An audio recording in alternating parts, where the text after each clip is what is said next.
Hello and welcome to the latest episode of Weekend Winners in association with BetVictor. This is your go-to show for your best bets ahead of the weekend, and hopefully we can keep the ball rolling from last week because we had quite the show last week at Newcastle where Declan managed to tip up a couple of winners, Sam also amongst the winners, and my long shot going in, which I will continue to trumpet that tune though. But lads, we had a pretty good time with things, didn't we? Declan, very well done. Yeah, cheers. You sound surprised, and you should be. I am slightly. Well, hopefully we can keep it going. Yeah, it was a good week for the show. So another very good weekend of racing, competitive racing for the great game. But unfortunately, the weather looks like it might play havoc, so we'll have to see which way that goes. Thundery showers potentially forecast at both Haydock and at Sandown. So we'll have to see how that all plays out. I know. We were discussing this beforehand, weren't we, Sam, where we were saying that in this country we had the heat wave previously, and now we have no idea what the ground is really going to serve us up on Saturday. So we're playing it a little bit by ear. Yeah, everyone's got to take a pinch of salt with whatever we're kind of discussing because we have to record this a little bit in advance of time. But the main thing is we managed to weather that last week. Obviously, that was the all-weather. Bit different this week, but we'll give it our best shot. And I'm looking forward to hearing what you guys got to say. Yeah, a pinch of salt might actually do us a favour, to be honest with you, if we could use that on any of the turf. But we will crack on with the action in due course. But a reminder, as ever, to please do gamble responsibly. Our tips are not guaranteed to win, but we will still do our best to point you in the right direction anyway. And also a reminder to like and subscribe to the At The Races YouTube channel so you never miss an episode. Right, let's crack on with the action because we begin at Sandown with their opener. This is the Group 3 Coral Charge for the 3-year-olds and over, yep, you guessed it, the Flying 5 Furlongs at 150. A wide open race. Declan, who are you siding with? Yes, it's the first race on Weekend Winners this week, the first race at Sandown, and I'm hoping to get ahead with Get Ahead. Nicely done. Yes, well, maybe. I think it's a seriously competitive race. You've got 11 horses in there, and to be honest, I'm struggling to rule many of them out. I think if any one of 8 or 9 won, I could easily see that. Look, I think she's been crying out for a strong run race and getting cover, and I think she'll get both. There's a bit of pace on in this race. I also think the stiff nature of Sandown is really going to suit her, and if it keeps drying, because I think that's really key to her chance, I think she needs quick ground. She's a lovely, fluent moving filly, well bred. She's a full sister to Chaldine, so it's a big weekend for that family. Chaldine obviously runs on Sky Sports Racing in the Prix Jean Prat on Sunday. There's an awful lot to like about her. She's trained by Clive Cox, a man who's brilliant with sprinters, and his yard is going very well as well. She's drawn in 9. I don't think that's a bad thing. It probably gives the jockey options. I just hope the ground continues to quicken up and she gets pace to run at, and I think she'll be finishing better than most. So yeah, Get Ahead to kick us off in the opener for me, please. Oh, like it. You can definitely have it, as you asked so nicely. But yeah, like you say, a big weekend then for the family. But Get Ahead for Dex, Sam? I went round in circles, Kate, but ended up coming back around to Marshman, who heads the betting at the moment around 5-1, which I think is a fair price. Ryan Moore booked to ride is always going to catch the casual punter's eye. And this horse has been pretty busy this season. We've seen the VT here of the horse winning in France. I think that was a seasonal reappearance, and that came in sort of what they French described as soft. I don't think it's going to be that sort of soft even at Sandown on Saturday. But if we got rain, the horse is versatile enough to handle it, which is absolutely fantastic.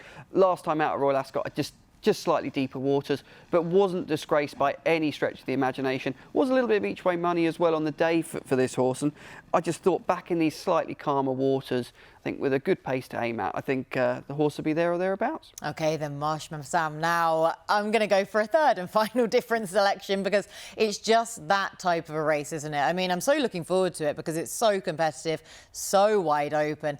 But the one for me is Anaf, because as you say, Sam, I was similar to you where I was just around the houses with this race, backwards and forwards, didn't know what the ground was going to be like. So I've gone for one who is ground versatile, and that is Anaf, who initially I wanted to take on, given his improvement had come on the all-weather, and therefore it could be explained why he ran so well in the King's Stand at Royal Ascot, as we're seeing on the screen, because of the relayed course suiting the all-weather performers, as we know.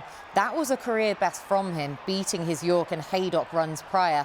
But when you look at his fourth behind Azure Blue and Highfield Princess and the Duke of York, he wasn't beaten that far in either of those. And he was 2 lengths behind Highfield Princess. That was was near enough the same distance that he was beaten at Ascot. Anyway, that suggests that his much improved form in general, best form on offer in this race then comes from him. And he's run well on ground. We've given it in the past. So at least he's versatile, unlike a few of these who do want it rattling. So Anna for me, Deck. Get ahead for me. And Sam? Marshman to give the 3-year-olds another winner in this race. Oh, OK, then for the 3-year-old angle right there, 3 different selections though for you in Sandown's opener. Again, do let us know your own selections for the race in the comments section below as we move on to our next contest. This is the 225 again at Sandown, the Coral Challenge handicap for 3-year-olds and over a mile. 15 declared runners for you to go out this time, Sam. So where did your pin land? Well, a bit like some people like to watch this in when I'm talking. Silent film. I thought this was a really interesting race and one you can make cases for. This is the brilliant thing about the Saturday racing. We've got some really strong action. This horse, formerly with Godolphin, as we're seeing here, ended up in the care of Ian Williams. And I think this is a really interesting horse just generally when you look at the fact this is the second run for the trainer.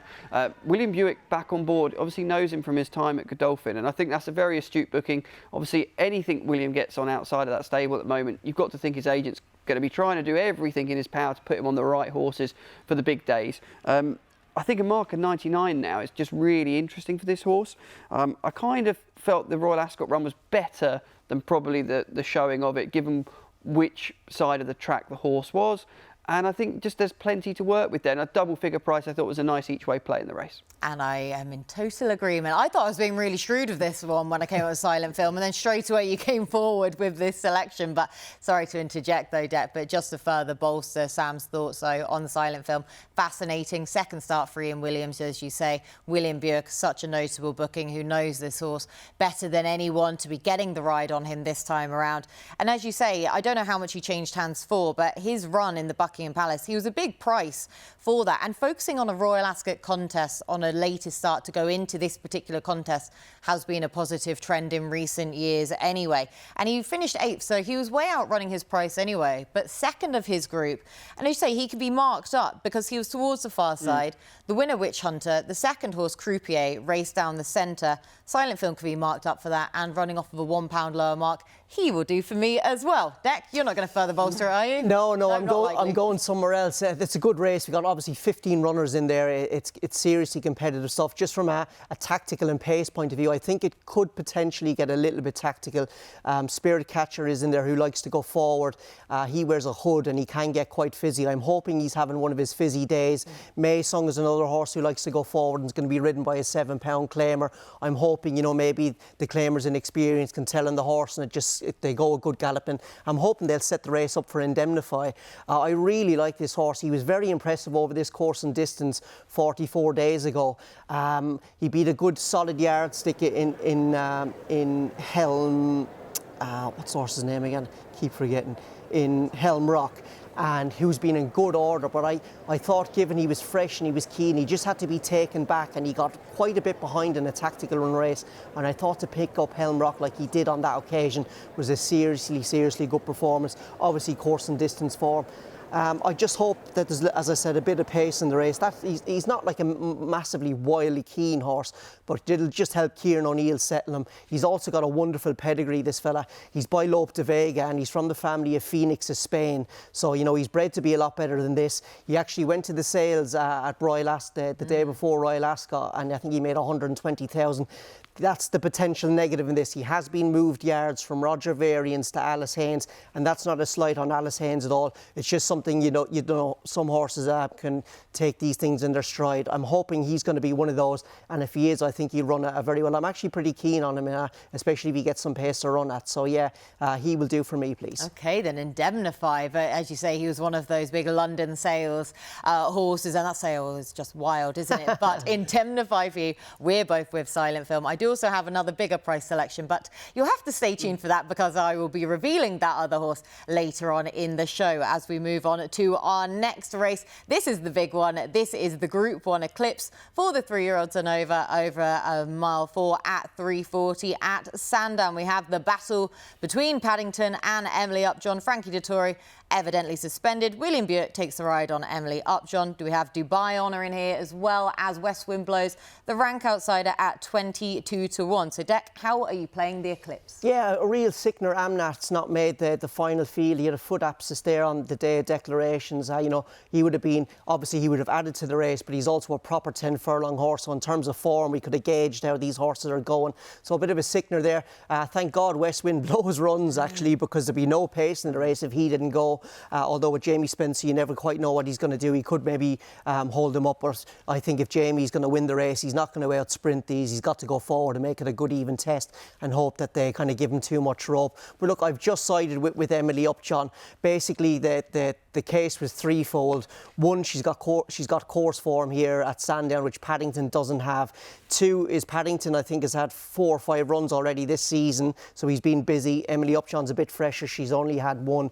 And, you know, the other was, you know, I think dropping down to 10 furlongs could suit her, actually. I was always worried about her last season going up in trip because she'd been quite keen, she'd been quite fizzy, but I think she's grown up a lot mentally this year. She was brilliant in the Coronation Cup, you know, in a pretty tactical run race, and she did give them a big head start that day and she picked them up very easily. But look, I don't want to be too negative on Paddington. He was brilliant in the St James's Palace Stakes.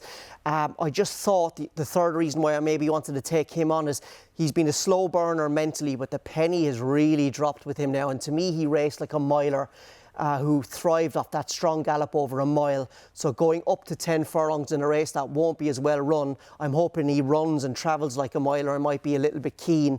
But look, on pedigree, the step up and trip won't bother him at all. He's by Sayuni, he's out of a Monjou mare. I'm just hoping that he runs like a miler and maybe Emily Upjohn can outstay him late. So that was the case for the filly.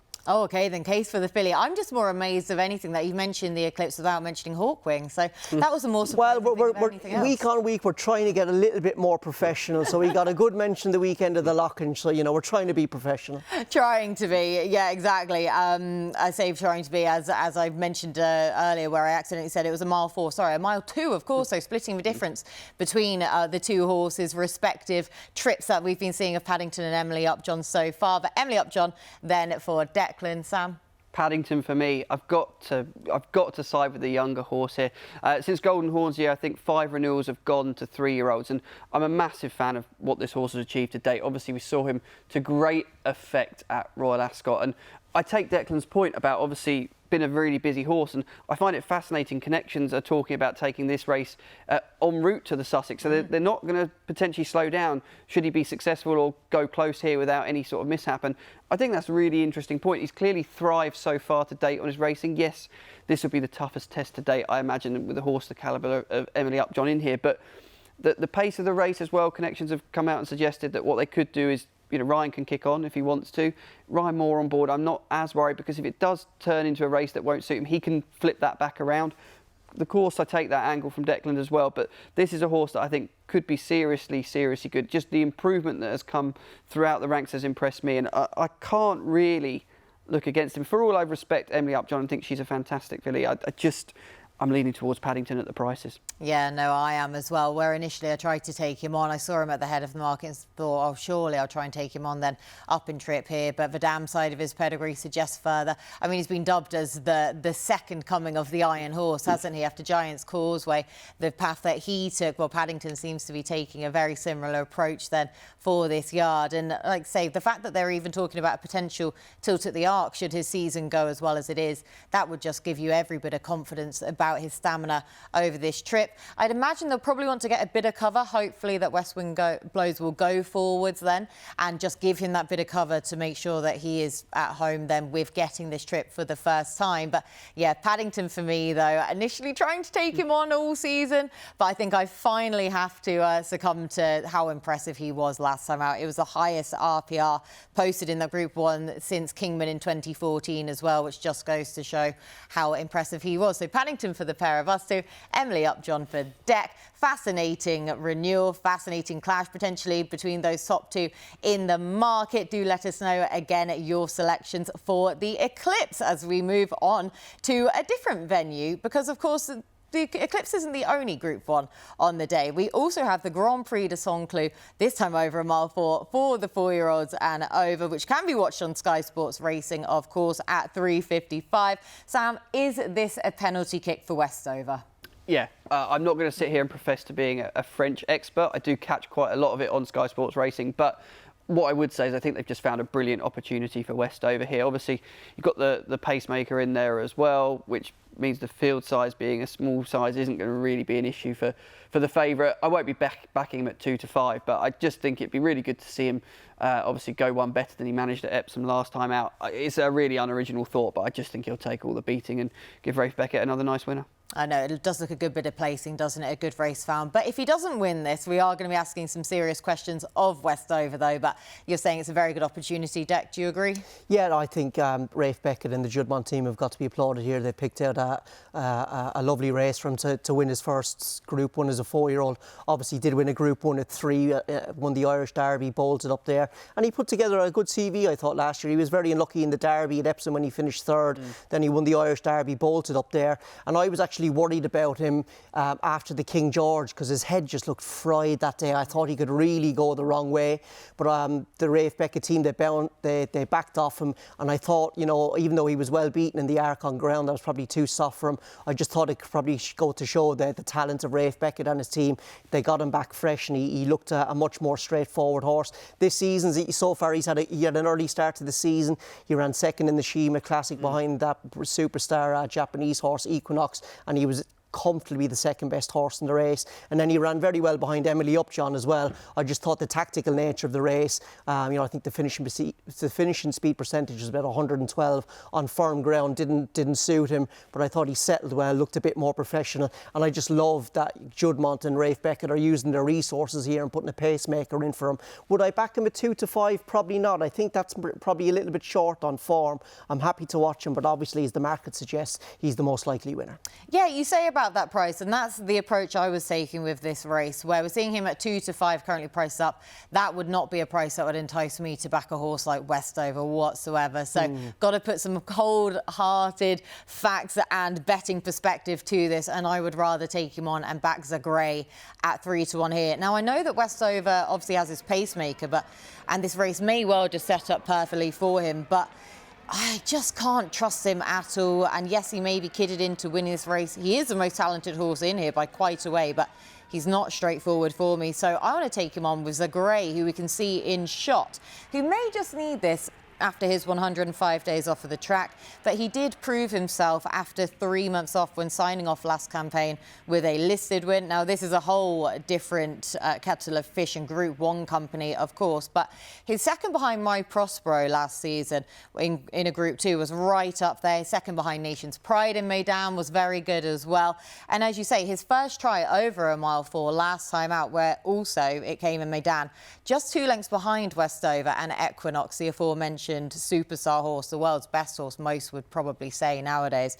Then he's entitled to improve further for trying this trip again. So at those prices, the grey for me, given the quirkiness of Westover, I couldn't possibly be backing him at 2 to 5. But you both expect Westover to win, and I am going to take him on with the home, well, one of the home representatives in Zagray. Again, do let us know your own best bets at Saint-Cloud in the comments section below. Next up, we're going to be heading over to the Sky Pad, where we will be giving our best bets. Now it's time to reveal our best bets for the weekend. Deck, you know the score. You are up first. Yes, the nap this week we've already discussed on the show. It's going to be Indemnify in the Coral Challenge at Sandown tomorrow. I just really loved his win over the course and distance here last time out. Even though the race didn't set up too well for him, I thought to overhaul an in-form horse like Helmrock the way he did showed he's really progressive. He's bred to be a lot better as well. As he's by Luke de Vega, and the distaff side of his family is from the family of Phoenix of Spain. The potential negative is he has moved yards. Just we don't know how he settled in and all that. So I'd like to see a little bit of market confidence behind him. But this is a winnable race for him. I think he can go well, especially if he gets some pace to run at. And Time Lock, an old friend of the show. I put her up the last time she ran, when she ran in the Leicester Piggott Stakes at York. She was heavily punted that day, but I just thought the ground at Haydock on that occasion was way too firm. Either a combination of that, or maybe she was in season or something, because Ryan Moore just never looked happy. You don't usually see Ryan Moore pull one out wide on a bend, but she just didn't travel for him. Ryan was trying everything to get her to go forward. It didn't happen. She was good and brave, though. I thought she stuck around late, even though she was hating the ground. The ground should not be as quick at Haydock on Saturday. She's a big filly. I think just genuine good ground will be perfect for her. And Lady Hamana is going to be the long shot at Sandown. I'm hoping, one, they don't water, and two, they don't get much rain. She needs to hear her hoofs rattle. She's drawn in one, but she's going to need a little bit of luck. But I love what she did over this course and distance last time out. She just really hit the line like a horse going places. With her sex allowance, I don't think she's got that much to find with some of the market leaders. And for the Carl Burke team, I thought she could go really well under Andrea Azzini. Yeah, she's fascinating, isn't she? Because she is actually listed as a 2-year-old because of her Australian breeding and where she was born, where her birthday is down as the 1st of August, but she actually was born on the 10th of February, wasn't she? So she is a 3-year-old. She is eligible for the race, so she will be taking part anyway, and she is fascinating. Sam? Yeah, let's get stuck in. I've gone for 3, actually. It was sort of fairly good prices, I think. We'll kick off. We're going to head up to Haydock, who've got a really interesting renewal of the Lancashire Oaks with Sea Silk Road, who was an old friend of mine. Obviously managed to get a win out of her earlier in the season. She's going to hopefully follow up here. She's got to beat a horse of John Gosden's that's a fairly short price. I thought there's not much on between them on ratings. I thought the market probably had her a little bit of a bigger price. I just think the yard are in good form, and I really just like her chances. I think 9-2 is a very fair price. Stenton Glider in the 3 o'clock at Sandown, the listed race there, and had a bit of a, I suppose, a mixed season to date. Kicked off with a really good second at Newmarket, where she was behind Remarque, who got within a length of Tahir at Royal Ascot. I just felt that Stenton Glider definitely would have been the type that actually looks a bit better on better ground when we saw the second last time out in Germany. I can't profess to having the strongest knowledge of German form, but she finished in front of one of Charlie Appleby's, and I just kind of felt at the price I thought was very fair. And then we're going to finish up with the long shot, which is Maxud, which most people remember this horse from Royal Ascot last time out for Hughie Morrison, where every tipster in the world wanted to be on the horse, and the price absolutely collapsed. I think the chap next to me might have had a very, very big price on the horse. Don't remind me. And ended up not really getting the run of the race, but been dropped a couple of pounds for that. And I don't really understand why in this much weaker, in a weaker contest, I think absolute cracking price at around 8-9 to 1. So that was kind of my long shot. I think it's just about qualifying. A long shot at 8, well, so Sam surely makes it 3 to 1 or something. Yeah. Just because you're bitter from last time out, don't make it count now. Yeah. We'll allow you that, and especially because you've come up with 3 different selections from the 4 previous races that we discussed as well. I'm not being quite so original, to be honest with you, but my nap does come in a different race to one that we discussed previously. This is in the 2:05 at Haydock, and my nap is going to be Pledge of Allegiance. Now, if ever there was a blueprint for a Sir Mark Prescott horse, look no further than Pledge of Allegiance. This is a mile 6 handicap for 3-year-olds. Pledge of Allegiance bids for a hat-trick, still looks to have plenty in hand still, with his much improved form coming when being upped in trip, moving into handicaps to the turf, and after being gelded. An £8 rise for his penultimate success. That didn't stop him though. Again, he was gifted an uncontested lead, and again, just like so many horses of this profile, he wins by just far enough that the handicapper can't go mad as he probably would have liked. So another £7 rise to Defy. Similar performance to last time out should be enough to shrug that off. I'm not overly concerned the amount of pace on in this race. He's a horse where I'd say he'd be more than happy to take a lead. My next best bet is the aforementioned silent film that Sam and I have both sided with in the 2:25 at Sandown for all of the aforementioned reasons. Having just his second start for Ian Williams, notable jockey booking of William Buick, who knows him well, way outran his price at Royal Ascot last time out, finishing 8th, second of his group, where he was on the wrong part of a track. He can be marked up for that, £1 lower. Now, my long shot is down as Certain Lad, but he is currently declared to run today, as we record Friday morning, at Sandown this evening. He was doubly declared. I was interested to see which way they go. He's about a 5 to 1 shot, though, for today, so I'm assuming they're going to go today. So Certain Lad would be fascinating at a big price, though, with, given how many trends boxes he ticks for the 315 at Haydock. But if we don't get to see Certain Lad, then I'm going to give you an alternative long shot, though, and that's going to be Intelligent in the 225 at Sandown. Now, this is a race that I've already discussed, of course, with Silent Film, but Intelligent, I was expecting perhaps a little bit of a bigger price for him, really, but I'm not also surprised that market support has followed him in, just as it did last time out at Royal Ascot in the Royal Hunt Cup, a race that he ran so well in the previous year when finishing second in that. But he's been given a real chance now by the handicapper. He's running off a mark of 100, yet to win in this country still.